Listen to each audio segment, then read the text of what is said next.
Well, I am excited. I'm excited today to continue our Sermon on the Mount series. This is our 11th message, and we are in Matthew 5:42. So let's go back up the grassy hill by the Sea of Galilee. And in our last message, we studied Matthew 5:39 through 41. If you have it in here, in your Bible, you can open up to that section, Matthew 5:39 through 41. And those verses read this: "You have heard it said, an eye for an eye, a tooth for a tooth, but I tell you, do not resist an evildoer. If someone slaps you on your right cheek, turn the other. If they sue for your shirt, give your coat too. If forced to go 1 mile, go 2. We paused there after opening up and discussing these verses last time, and we paused there because of time, but the section continues with verse 42. Give to the one who asks of you, and do not turn away from the one who wants to borrow from you. Now, the commentaries that I've been using sort of either gloss over give to the one who asks, or they treat it as a disconnected from the surrounding verses, like it's its own thing. But as I sat with the text, I wondered if Yeshua's call to this radical generosity might actually be the key to living out the values that we talked about last Sermon on the Mount message. In fact, we've been calling the Sermon on the Mount a beginner's guide to the kingdom of heaven. And throughout this study, I've come to see that the quality of generosity may be one of the secrets to life in the kingdom of God. So let's begin by reviewing Yeshua's teaching on an eye for an eye from our last message for context, and then we'll muse on generosity and see if we can find this kingdom key. Gandhi was often quoted as saying, an eye for an eye will make the whole world blind. Clever. Gandhi's interpretation, however, reflects a misunderstanding of the Torah, influenced by Roman values which treated personal retaliation as a right. If an eye for an eye is viewed as a license for revenge, then we might think Yeshua replaces this harsh law with a new law of love. Otherwise, wouldn't the whole world be blind? This we unpacked our last message. We discussed the problem with this reading, that the Torah itself forbids personal revenge. And the Torah itself is filled with love and mercy. An eye for an eye is actually a judicial principle intended to limit violence, requiring a court to prevent cycles of revenge that often span generations. Additionally, Judaism has always interpreted an eye for an eye as monetary restitution, not physical punishment. The Jewish understanding of these verses presents alternatives to revenge, which foster peace. Rather than challenge an eye for an eye, Yeshua calls us to return to the heart of this commandment, to become radical peacemakers for love. Do not resist an evildoer does not mean do nothing. Instead, in the face of corruption and evil, when the judicial system is no longer of any use, Yeshua offers 3 creative alternatives that promote peace, justice, and generosity. Turn the other cheek, give your coat, and walk the extra mile. A slap to the right cheek, we talked about, was a backhanded insult meant to humiliate. Under Roman rule, fighting back could be deadly, while cowering in fear only gave your attacker more power. Yeshua offers a new way. Stand firm and offer your left cheek. This forces your attacker to strike with an open hand, treating you as an equal, while exposing the injustice and preserving your own agency, dignity, and humanity. In Yeshua's next example, an unjust court demands your inner garment, the clothes off your back, a mockery as the Torah forbids taking the outer garment. Yeshua's way is bold and witty. When you give them your inner garment, take off your outer garment as well, leaving yourself totally naked in the court. Your nudity exposes the court's injustice and thoroughly humiliates those taking your only clothes. Yeshua's third example, a Roman soldier forces you to carry his gear for a mile, a dehumanizing act you can't refuse without risking a beating. Yeshua's way, carry it willingly. Go a second mile. Again, reclaim your dignity, refusing to be dehumanized, and your generosity will shame your oppressor. In these passages, Yeshua gives us three practical responses to personal offenses and humiliation. Become creative peacemakers that expose injustice while preserving your dignity and honor. Now we come to our verse for today. Give to the one who asks of you, and do not turn away from the one who wants to borrow from you. So let's see what this has to do with becoming creative peacemakers. Yeshua's words reflect Deuteronomy 15.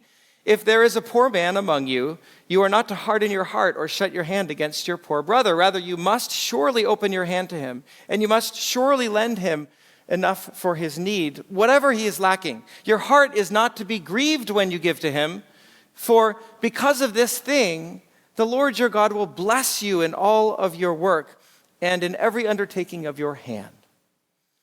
So it's fascinating that Yeshua links this command in Deuteronomy with an eye for an eye. While an eye for an eye provides legal alternatives to revenge, and turning the other cheek offers creative paths to peace, a deeper Torah value must guide our response to any conflict: generosity. In Leviticus, we are given another commandment about giving freely. We are not to charge interest on loans to fellow Jews. And the verse closes, because I am Adonai your God, who brought you forth from the land of Egypt to give you the land and to be your God. He's saying, because I gave you freedom, you must freely give in return. Generosity is a response to freedom. In the context of Roman occupation over Israel, Yeshua is telling us to maintain our dignity, our humanity, and our faith in the face of evil. Now, he's telling us to preserve our freedom. And how? Generosity is the opposite of injustice. Injustice involves denying someone of their rights as a human being. Injustice feeds on self-preservation, on greed, on power and control. Generosity promotes another person's rights. Generosity requires self-sacrifice, kindness, a concern and awareness of the needs of others above your own. To be generous, one must be willing to give of himself for the sake of righteousness, trusting in higher values found in the kingdom of heaven. Yeshua is telling us to stand up against injustice with radical generosity. In the worst of times, everything boils down to what kind of person you are and what kind of person you will be. Galilean Jews, hearing the Sermon on the Mount, were experiencing hardship and dehumanization. When they might be reduced to a pack animal for a Roman soldier, Yeshua says, give to the one who asks of you. Do not turn away from the one who wants to borrow from you. Animals will tear each other apart for a meal. Occasionally, though, you'll find an exceptional animal who rises above this predatory behavior for survival. I found a real-life example of a dolphin named Pinky. Have you heard of Pinky? From Canada, Pinky would help stranded and injured animals. She guided a baby porpoise back to the water and became a symbol of generosity in nature. We would say that Pinky became more human-like when she gave of herself to help another species.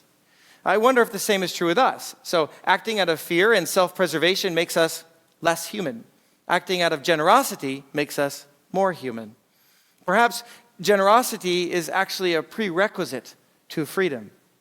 Animals are slaves to their own needs and instinctual desires. We become free when we choose to put others ahead of ourselves.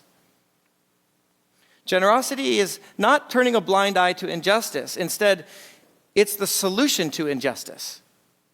Speaking of the qualities of a righteous man, Psalm 112 tells us, he gives freely to the poor. His righteousness endures forever. His horn is lifted high in honor. The wicked will see it and be indignant. He will gnash his teeth and waste away. The desire of the wicked will perish. Generosity is Yeshua's solution to evil. Recently, an anti-Semitic man in Beverly was caught posting hateful messages. I don't know if you saw the article. He had a Nazi flag and was making guns. Boy. The local Chabad rabbi was quoted saying this, when faced with senseless violence, we must respond with senseless kindness. He urged Jews to do random acts of kindness to fight senseless hate. He understood Yeshua's teaching. Generosity is the solution to evil. Let's look at how our Jewish tradition has understood generosity. Jewish tradition distinguishes between two types of generosity. There's spontaneous giving, called truma, and obligatory giving, known as tzedakah. Truma means gift, and it comes from Exodus 25. Adonai spoke to Moses, saying, "Tell Bnei Israel to take up an offering for me from anyone whose heart compels him," the verse says. "You are to take my offering. Have them make a sanctuary for me so that I may dwell among them." What makes this kind of gift unique is the phrase, Yidvenu libo, whose heart moves him. And so this gift, as we understand it in Jewish tradition, comes from a deep wellspring of generosity. Truma occurs when your heart is so filled with magnanimity that it would be painful not to give, and you find a way to respond somehow. Truma doesn't only mean giving money or material things. It can mean giving your time, your patience, your compassion, your presence. It might simply mean making room for others in your life. This kind of generosity is not defined by the action or the amount. It's defined by the energy and the response that we have behind this. Alan Marinas writes in Everyday Holiness on his chapter on generosity, "I am pointing to a spontaneous, open, trusting, voluntary, inspired, internal overflow that erupts from the inner depths in response to the needs of or the love for another." God is the model of this sort of thing. God needs nothing, yet gives abundantly. In this way, God is an intrinsic giver. A person can also become a giver by intrinsic nature. Most of us would need to train ourselves to reach this level of generosity, but it is possible. Then being generous becomes who and what you are. You have money, so you give money. You have no money, there's food, so you give food. There's no food, but there are ideas, so you give helping words. There are no words, but there is love, so you offer your heart itself. This kind of spontaneous generosity is a spiritual condition of the heart that motivates acts of kindness, peace, and love, and fosters trust in the kingdom of heaven. This is generosity that becomes part of our soul. And it's interesting, we say a warm, open heart is a generous heart. A cold heart is self-protective and stingy. We say, have a heart, to mean generous. The heart is both the organ of life and of generosity. Without generosity, we lose spiritual life, just as we cannot live without a heart. Yeshua teaches that we nurture generosity by giving to those who ask and not withholding from those who wish to borrow. We respond with largesse, even in small ways. Generosity grows within our soul when we do this. We become more fully human. The opposite is also true. We can become so self-protective that we close off our hearts and become calloused. There's a specific intersection near my house where people come up to cars at the stoplight and ask for donations. And every time I pass, I face an inner struggle. Sometimes I give and my heart swells. Other times I have no cash and I feel both guilty and relieved. Still other times I am in a hurry and I hope that the light will turn green so that I can avoid the intersection altogether. Then I find myself justifying. It's the same people daily. It must be a scam. We can't help everyone anyway, all these things. These are important thoughts to pay attention to. They feel reassuring because they justify building walls around our hearts, giving us an excuse to turn away and avoid the discomfort of confronting the needs around us. The Jewish Musar tradition understands that we can't help everyone, and that we need sekel, we need wisdom, we need discernment in life, of course. And yet, each time we look the other way, we build a small wall around our heart. Both of these are true. The most cold-hearted, stingy people often have the most rational justifications and are utterly convinced that they're right. The Hasidic movement advocates giving small amounts simply in order to keep our hearts from becoming blocked. Another way that our hearts can become constricted is by viewing life as a zero-sum game. There's only so much pie, so you'd better get the biggest piece first. Love is not like this. People will sometimes ask how can you have enough love for each child with a big family? But love is not a zero-sum game. It doesn't divide and run out. It multiplies. The more we love, the more love grows. But if you become self-protective and you guard yourself too tightly for fear of losing something, love shrinks. The Baal Shem Tov, the founder of Hasidism, said cleverly, in hell, people sit around a banquet table piled high with food. Each person, though, has a 6-foot-long fork that's too long to reach their own mouths, and they starve.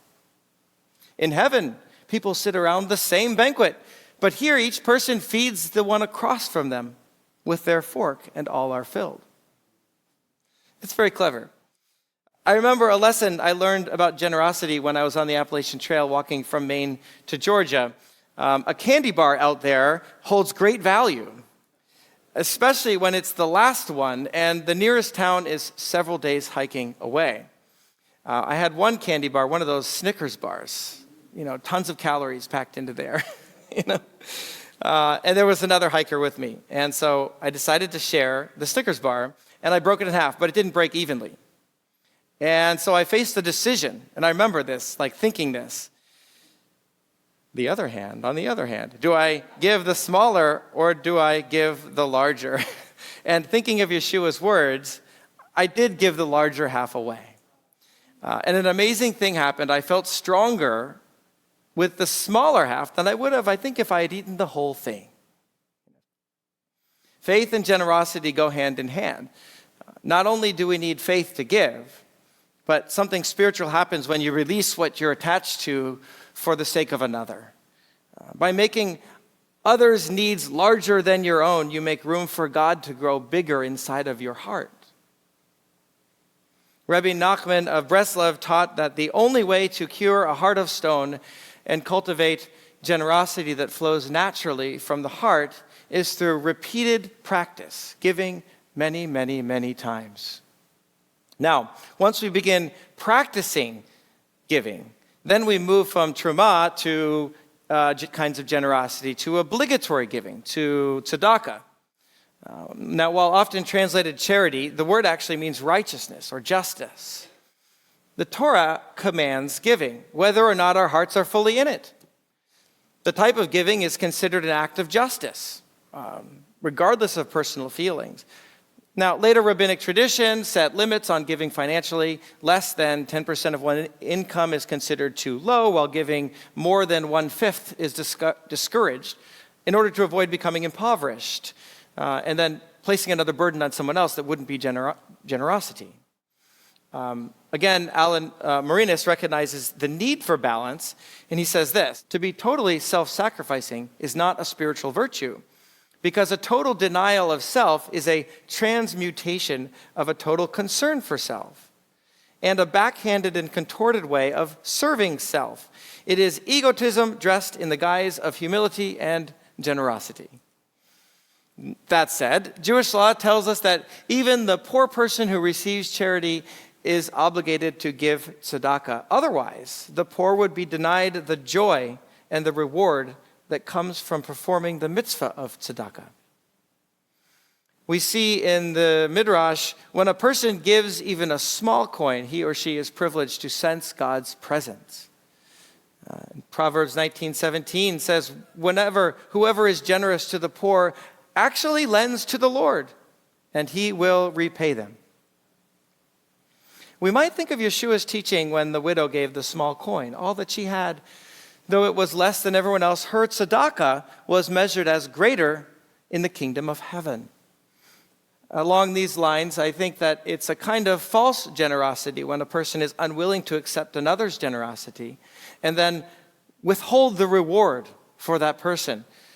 Well, I think we should try to become givers more than we are takers. That is a good statement. It often takes humility to receive generosity well and to be equally generous in our thanksgiving. There are many beautiful things that happen when a person is generous. Rabbi Eliyahu Dessler asks the question, do you give to the ones you love or love the ones to whom you give? The answer is that when we practice generosity, it actually creates love, even where it wasn't before.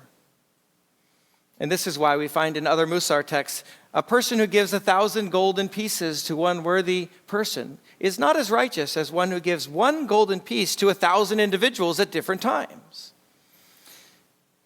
The one who gave one was helpful. It's good.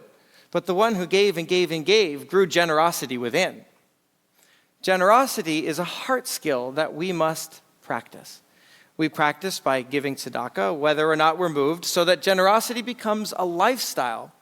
And then when moments of need arise, you will have become a person of generosity, where your love and compassion simply bubble out.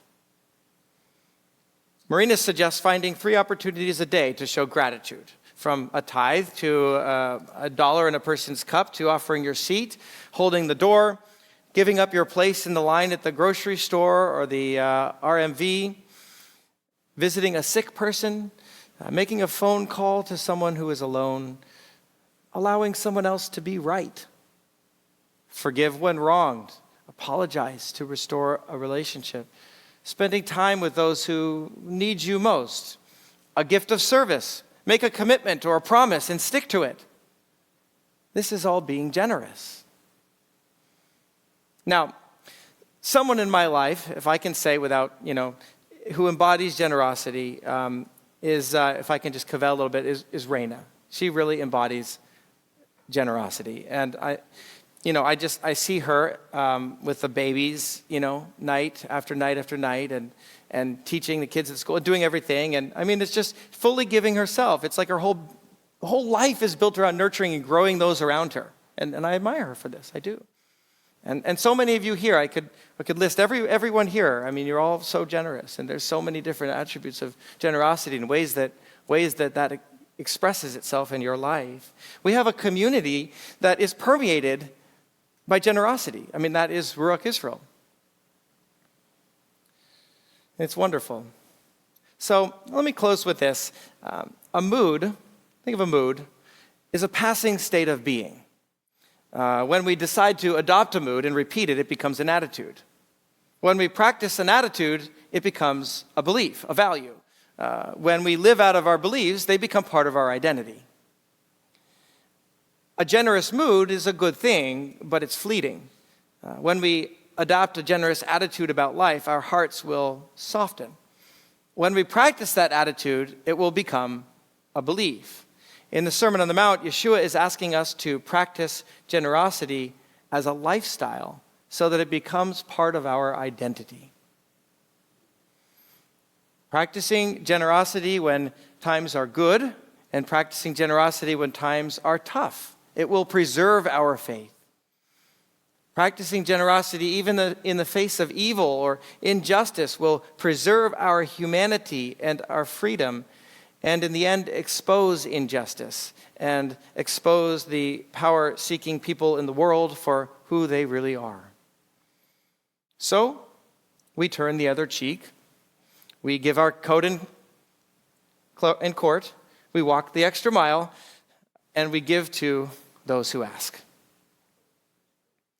And now we are prepared to hear Yeshua's next words. You have heard it said, love your neighbor, yet I tell you, love your enemies. And that will be for our next message.